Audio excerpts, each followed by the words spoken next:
Can you cover tomorrow's client presentation if Daniel doesn't make it? Those were the words my boss said, but I never heard the whole sentence. The office was buzzing with ringing phones, keyboards clicking, people laughing across the room. Someone dropped a stack of folders behind me. At the exact moment my manager spoke, the coffee machine let out a loud hiss. All I caught was, "Can you?" Time seemed to freeze. I had been in the company for less than 4 hours. My heart whispered one thing: don't look confused. I wanted to appear professional, reliable, like someone who deserved this job. So I smiled. I nodded confidently. Yes, of course. The words left my mouth before my brain had a chance to stop them. My manager smiled. Perfect. He patted my shoulder. I knew I could count on you. Then he disappeared into another meeting. For a few seconds, I simply stood there, smiling, frozen. Then the smile slowly disappeared. A strange feeling settled in my stomach. Heavy, cold. I stared at the empty hallway. What did I just agree to? 3 hours earlier. If someone had told me that my life would completely change before sunset, I would have laughed. It was my first day. I still remembered standing outside the building that morning. 42 floors of glass reflected the blue sky above me. People in business suits walked past with coffee cups in their hands. Some looked busy. Some looked exhausted. Everyone looked like they belonged there. Except me. I checked my reflection in the glass door one last time, straightened my tie, took a deep breath, then stepped inside. The lobby smelled like fresh coffee and polished wood. Soft piano music floated through hidden speakers. A receptionist greeted me with a warm smile. Welcome. You must be Ethan. I smiled back. Yes. She handed me a visitor badge. Mr. Harris has been expecting you. Those simple words made my heart race. Someone had been expecting me. For the first time in months, I felt like my life was finally moving forward. The elevator climbed quietly. 5th floor, 10th, 15th. Every floor felt like another step toward the future I had dreamed about. When the doors opened, the office was brighter than I expected. Sunlight poured through giant windows. Plants sat beside almost every desk. Someone laughed near the printer. Another person waved at me even though we'd never met. It didn't feel cold. It felt alive. A woman walked toward me. She had short brown hair and a friendly smile. You must be Ethan. I'm Sarah. She reached out her hand. I'll show you around. For the next 20 minutes, Sarah introduced me to everyone. This is Mark, our IT genius. Mark lifted his coffee cup. Don't believe her. I only fix problems after creating 3 new ones. Everyone laughed. A woman arranging flowers looked up. I'm Clara. If you ever get lost. She smiled. Which everyone does. My desk is right there. Near the coffee machine stood Maria. She placed a warm cup into my hands. First day coffee. It's free. I looked at everyone around me. No one seemed rushed. No one ignored me. Maybe, just maybe, I had found the right place. Sarah finally stopped beside a desk near the window. There you go. Your new home. I looked outside. The city stretched endlessly beneath me. Tiny cars moved like toys. People hurried through the streets far below. I gently placed my backpack under the desk. Ran my fingers across the smooth wooden surface. Turned on the computer. The screen lit up. Welcome, Ethan. I couldn't stop smiling. Inside my head, one sentence echoed again and again. I actually made it. The morning passed peacefully. I answered welcome emails, organized folders, learned everyone's names, even figured out the coffee machine without making a disaster. Around noon, Sarah walked past my desk. So, how's the first day? I smiled. Honestly, better than I imagined. She laughed. Good. Just one piece of advice. I looked up. She leaned closer. If Mr. Harris talks too fast. She lowered her voice dramatically. Don't pretend you understand. I laughed. I'll remember that. She smiled. You'd be surprised how many people don't. Then she walked away. At the time, I thought she was joking. I wish she wasn't. About 20 minutes later, the office suddenly became louder. People rushed from one meeting room to another. Phones rang nonstop. Someone shouted, "Daniel still isn't answering." Another voice replied, "Tell the clients we'll confirm in an hour." For the first time that morning, the relaxed office felt different. Something had happened. I didn't know what, but everyone else did. Then, Mr. Harris appeared. He was carrying a thick brown folder under one arm. His phone was pressed against his ear. He ended the call before reaching my desk. He looked tired, like someone trying to solve 10 problems at once. "Ethan." He barely stopped walking. "Listen." He spoke quickly, very quickly.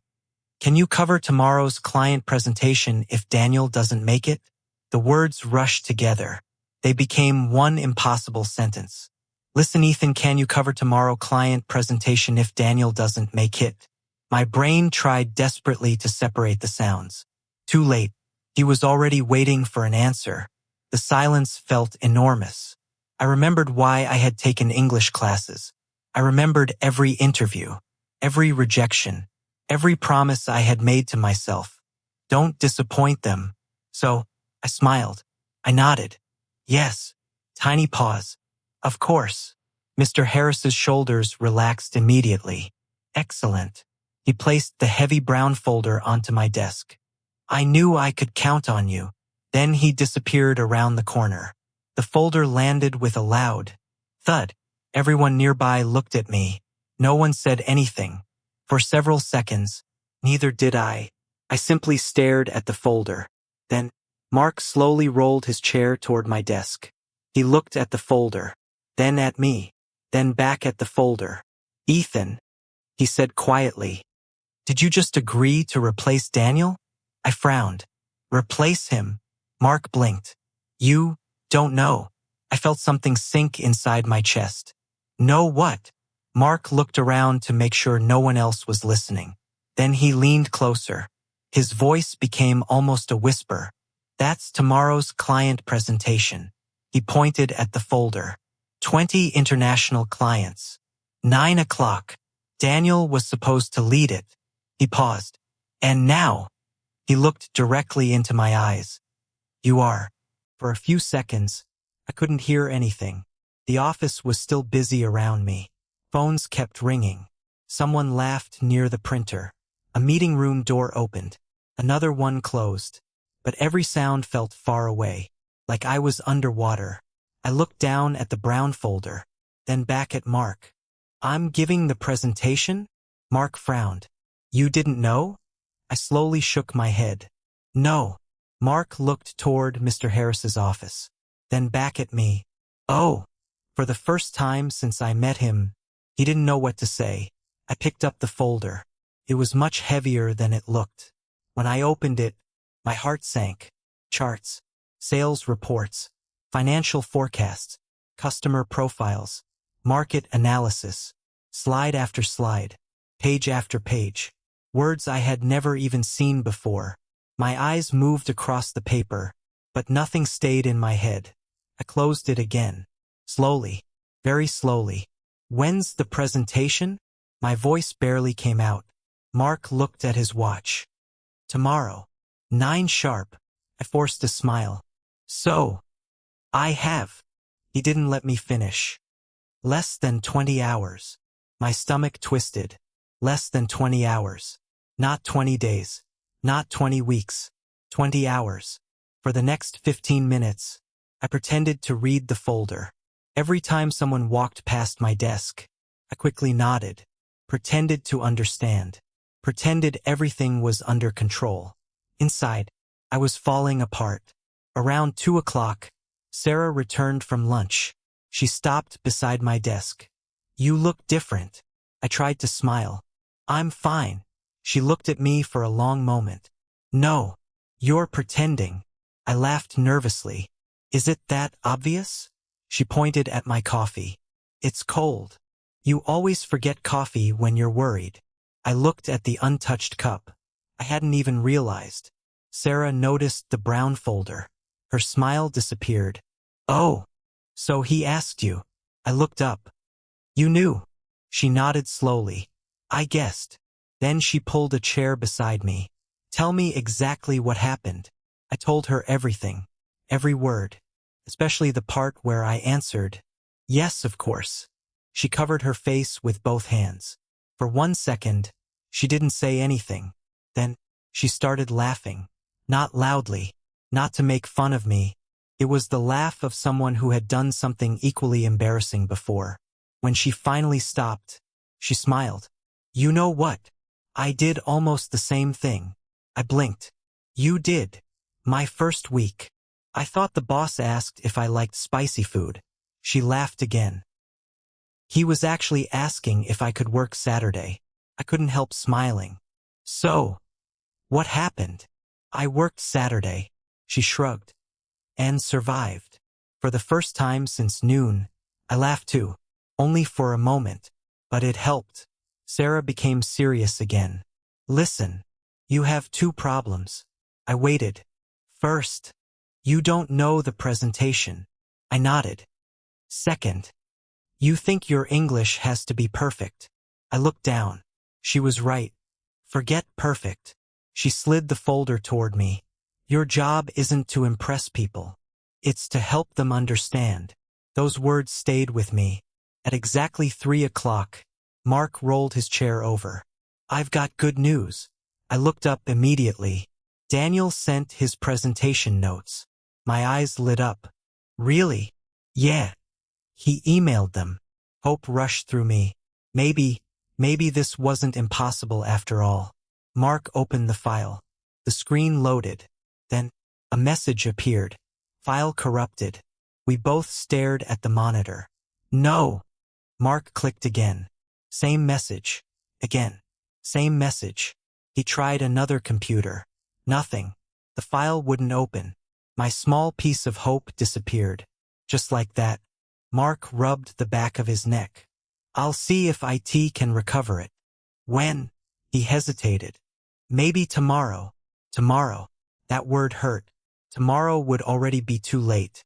For the first time, I seriously considered walking into Mr. Harris's office, telling him everything, telling him I hadn't understood, that I wasn't ready. I even stood up, took 3 steps toward his office. Then I stopped. The door was half open. Inside, Mr. Harris was talking on the phone. I don't care how late we stay. The clients must leave happy tomorrow. He sounded exhausted. He already had enough problems. I quietly stepped back. No, not today. I fixed my own mistake. 5 o'clock. The office slowly emptied. Desks became quieter. Lights switched off one by one. Outside the windows, the city began to glow orange. Most people packed their bags. I stayed. Sarah walked past with her backpack. You coming? I looked at the folder. I can't. She nodded. I figured. She reached into her bag, pulled out a small notebook. Its corners were worn. This was mine. I looked at it. My presentation notebook.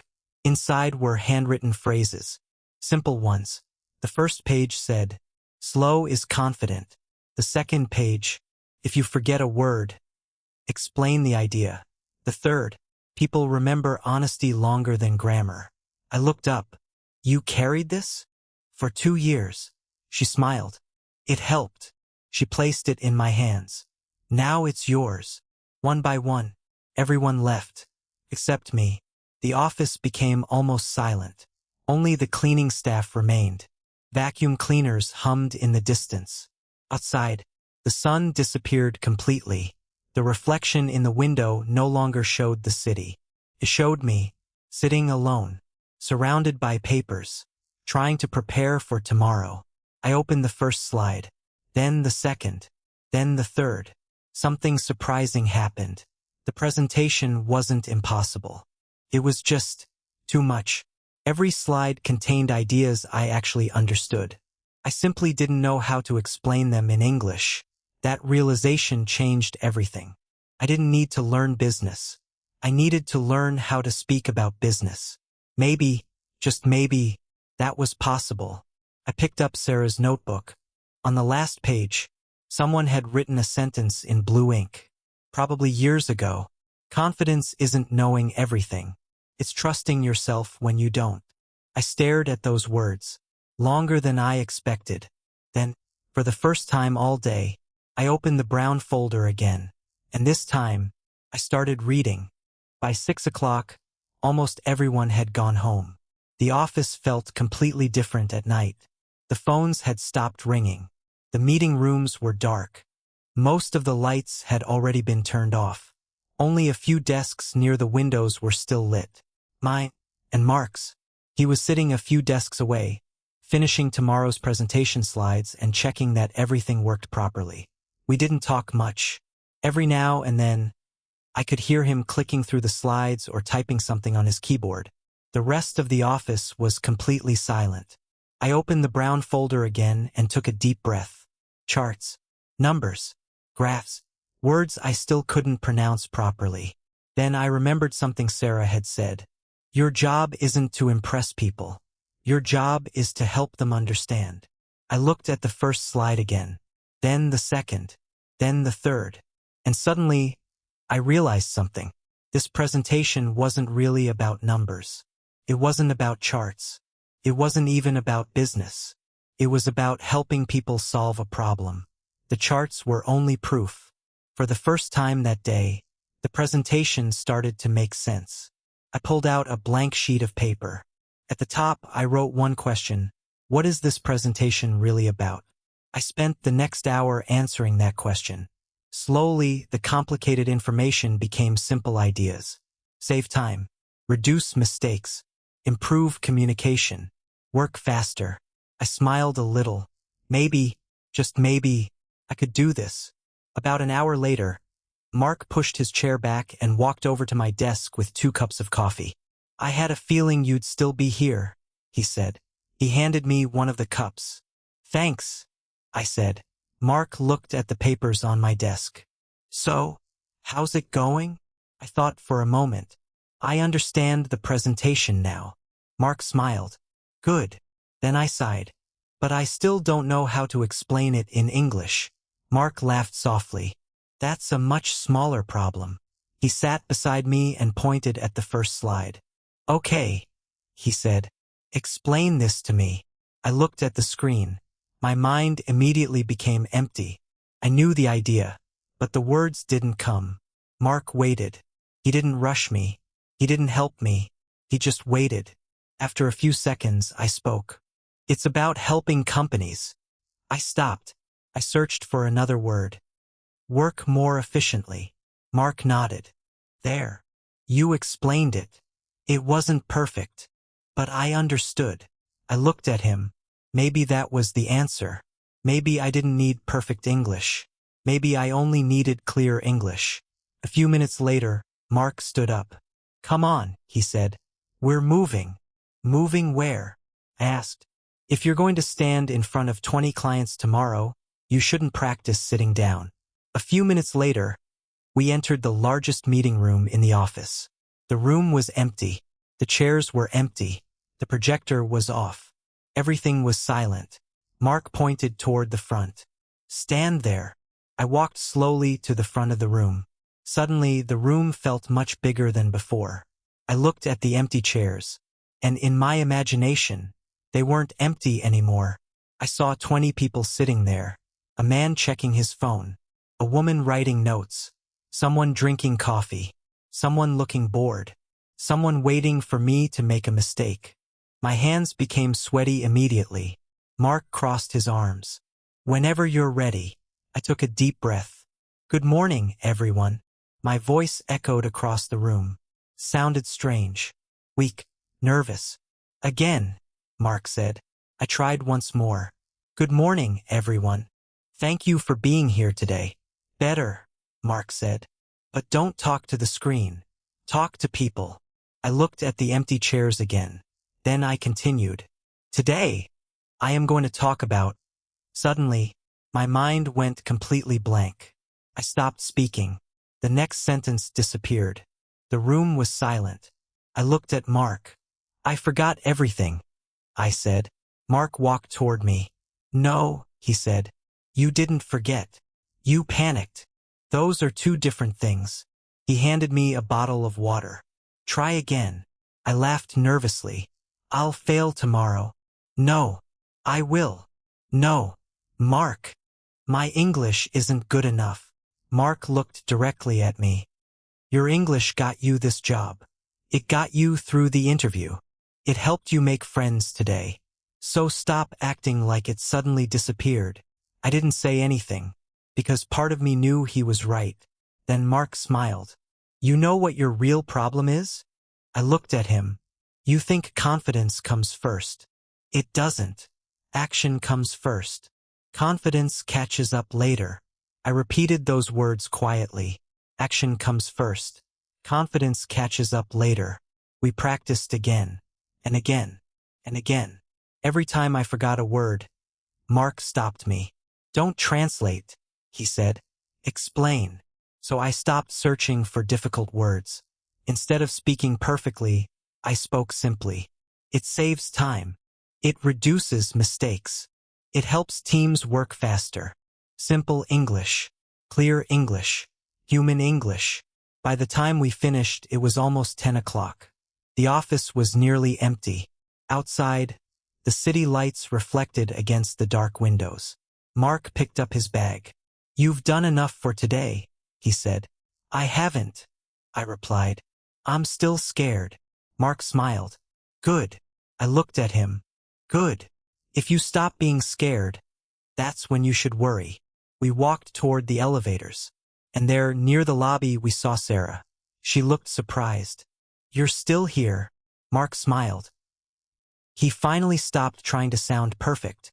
Sarah laughed. Then she took a small yellow sticky note from her pocket.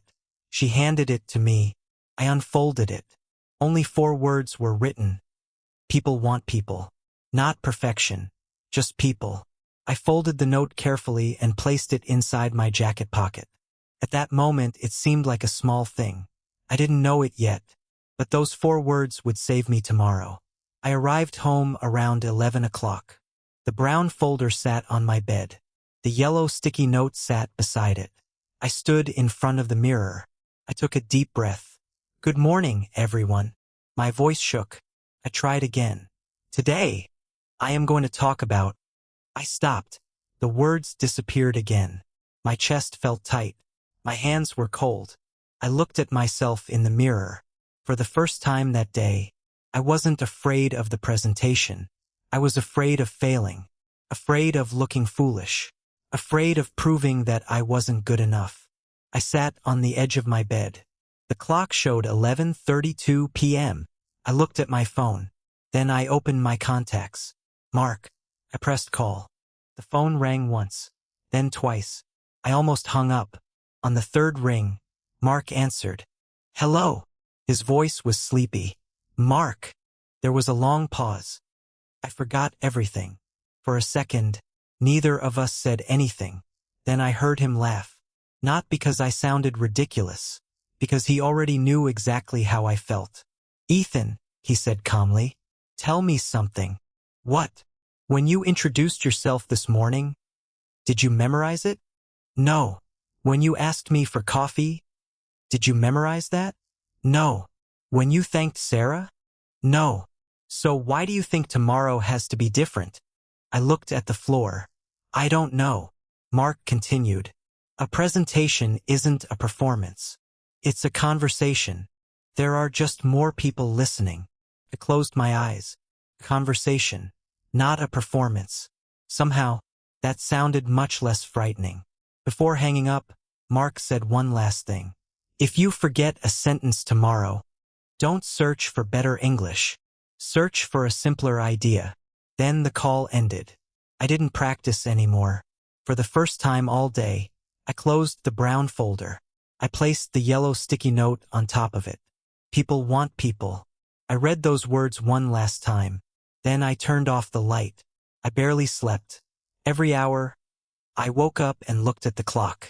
2:15 a.m., 3:48 a.m., 5:07 a.m. When my alarm finally rang at 6, I was already awake. The train ride to work felt longer than usual. I watched strangers reading newspapers, listening to music, looking out the window.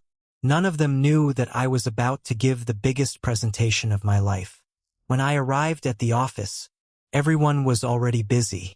Mr. Harris walked past me carrying his laptop. He smiled. "Morning, Ethan. Big day." I forced a smile. "Yes, sir." He looked completely relaxed. He had no idea what was happening inside my head. Sarah walked over with a cup of coffee. "You okay?" I nodded. She looked unconvinced. Then she quietly slipped another sticky note onto my desk. It said only one sentence: "Breathe before every slide." I smiled. "Thank you." At 8:55, Mark appeared beside me. He didn't ask if I was ready. Instead, he straightened my tie, brushed an invisible piece of dust off my shoulder, then smiled. "You belong here." Those 3 words somehow calmed me more than anything else. 5 minutes later, I stood outside the conference room. My heart was beating so loudly that I could hear it. I looked through the glass wall. 20 clients. Some were talking. Some were checking their phones. One woman was arranging her notebook. Another man was already looking toward the door, waiting for me. I reached into my jacket pocket. The yellow sticky note was still there. I touched it once, took one deep breath, then opened the door. The room became quiet. 20 pairs of eyes turned toward me. I walked to the front. Every step sounded louder than the last. I placed the brown folder on the table. My hands were shaking. I picked up the presentation remote. For one terrifying second, I couldn't remember how to turn it on. I took another breath, clicked the button. The first slide appeared. Good. One small victory. I looked at the audience. Then I smiled. "Good morning, everyone. My name is Ethan. Thank you for being here today." My voice wasn't perfect, but it was steady. I continued. "Before we begin, I want to tell you something." The room became even quieter. This is only my second day at this company. A few people looked surprised. And yesterday, I accidentally said yes to giving this presentation. A few eyebrows went up. I didn't fully understand the question. A quiet laugh came from somewhere near the back. I smiled too. "So if my English isn't perfect today, I hope you'll forgive me." Then I added, "But I promise I'll do my very best to make everything clear." The woman in the front row smiled. Someone nodded. Just like that, the room felt different. Not easier, just friendlier. I looked down at the first slide, then back at the audience. "Today, I'd like to show you how this solution can save your team time, reduce unnecessary work, and make communication much easier." This time, the words came naturally, because I wasn't trying to sound impressive anymore. I was simply explaining an idea. I looked at the first slide again. For the first time since yesterday, I wasn't trying to remember a script. I was simply explaining what I understood. I pointed at the chart behind me. As you can see, this process takes several steps, but our goal is actually very simple. We want to remove unnecessary work. A few people nodded. One man leaned forward in his chair. Good. They were listening, not because my English was perfect, but because they understood the idea. I clicked to the next slide. Our research showed that small delays create much bigger problems over time. I paused, just like Sarah's sticky note had reminded me. Breathe before every slide. I took one slow breath, then continued. The solution isn't about making people work harder. It's about helping them work smarter. I heard someone quietly say, "Exactly," without realizing it. I smiled. 5 minutes passed, then 10. Something strange happened. I stopped thinking about my English. I started thinking about the people sitting in front of me. Were they confused? Were they interested? Did they understand? That became more important than grammar. I clicked to the next slide. Only, nothing happened. I clicked again. Still nothing. The remote had stopped working. For one terrifying second, the room became completely silent. 20 people looked at me.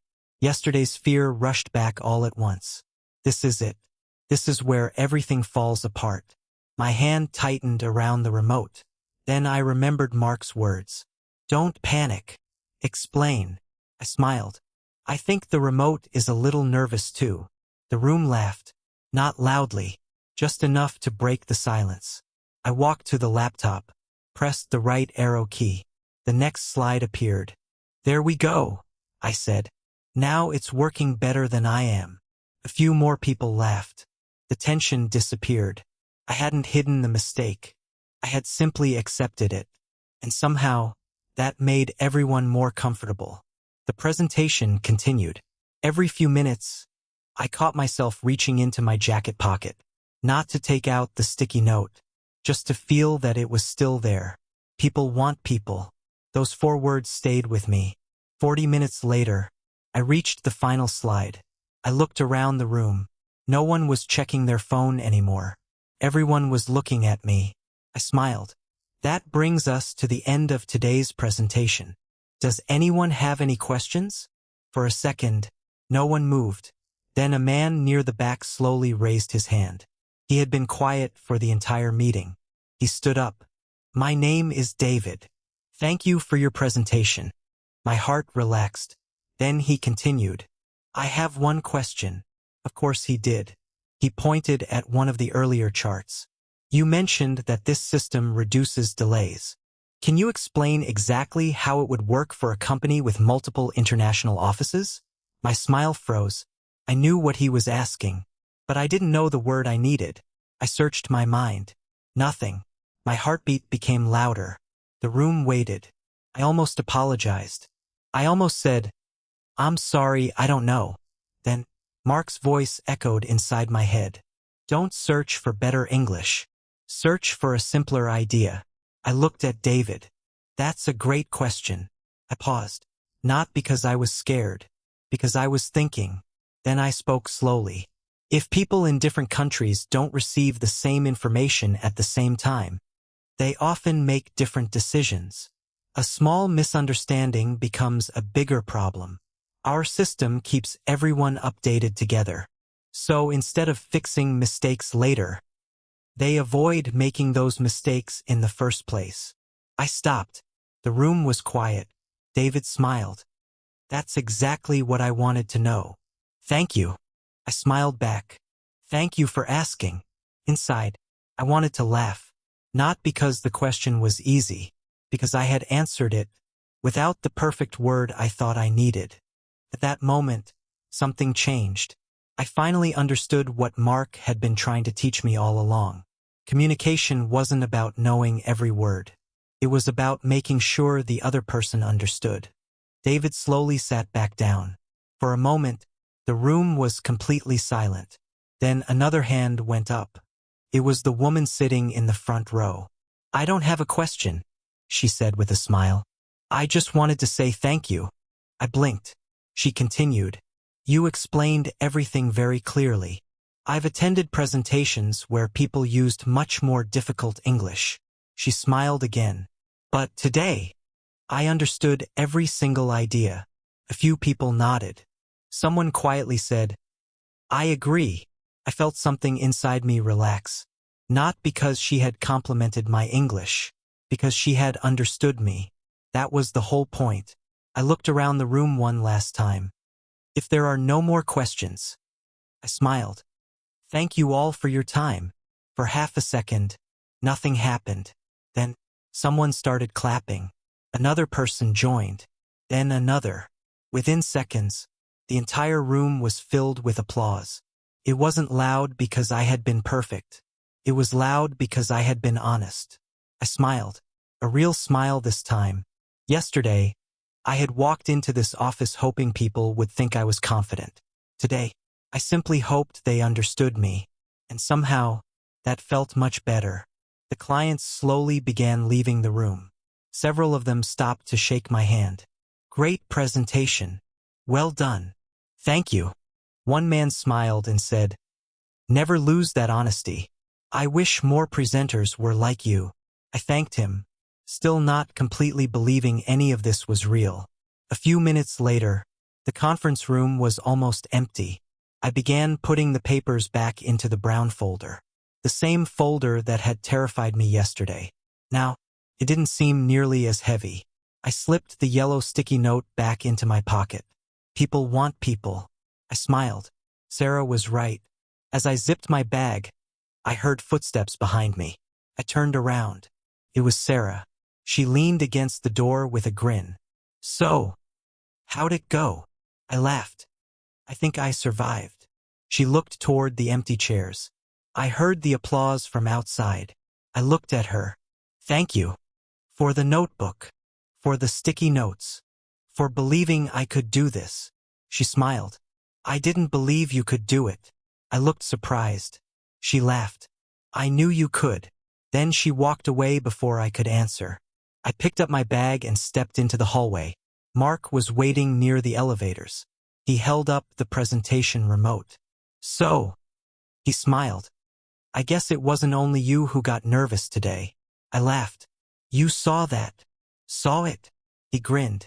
I almost ran into the room. We both laughed. Then he became serious. You know what I'm most proud of? I shook my head. You stopped trying to sound like everyone else. You finally sounded like Ethan.